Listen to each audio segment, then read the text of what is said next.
Husband and wife మధ్యలో attraction ఉంటుంది కదా, ఆ కెమిస్ట్రీ అది లైవ్లీగా ఉండాలి అంటే మీ ఫిజికల్ పర్సనాలిటీ మ్యాటర్ అవుతుంది.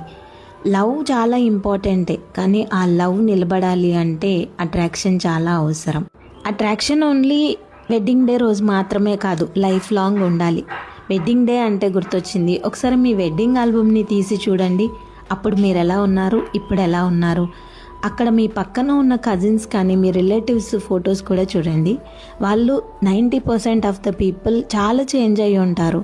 అసలు కొంతమందిని మీరు గుర్తు కూడా పట్టలేరు, వాళ్ళకు ఒకరిద్దరు పిల్లలు అయ్యి ఉంటాయి.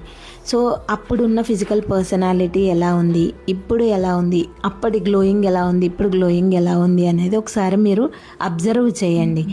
యాక్చువల్గా ఏ అమ్మాయి అయినా కూడా మా హస్బెండ్ చాలా హ్యాండ్సమ్గా ఉండాలని ఆశిస్తుంది.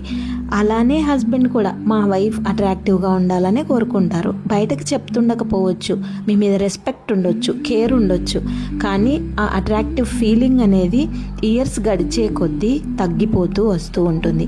దానికి రీజన్ మన ఫిజికల్ పర్సనాలిటీ అని ఎంతమంది నమ్ముతారు.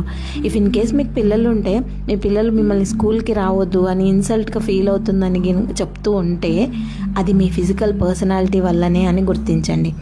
సమాజం ఎప్పుడూ కూడా మనకు ఉన్న క్యారెక్టర్ని కానీ మన టాలెంట్ని చూసి ఎప్పుడు జడ్జ్ చేయదు. మన ఫిజికల్ అపీరియన్స్ని చూసి మాత్రమే జడ్జ్ చేస్తుంది. మనం ఎలా కనిపిస్తున్నాం, ఎలాంటి బట్టలు వేసుకుంటున్నాం, ఎలా ఉన్నాము అని బయటకు కనిపిస్తామో దాన్ని బట్టే మనల్ని జడ్జ్ చేస్తూ ఉంటారు.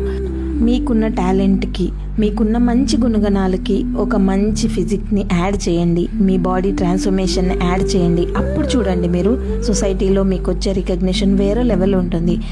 అందరి కోసం పక్కన పెట్టండి, అట్లీస్ట్ మీ కోసం, మీ పిల్లల కోసం, మీ ఫ్యామిలీ కోసం మీ ట్రాన్స్ఫర్మేషన్ని తీసుకోండి. అప్పుడు మీరు గమనిస్తారు చాలా పెద్ద చేంజ్ని.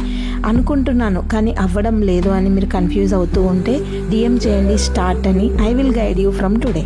Thank you.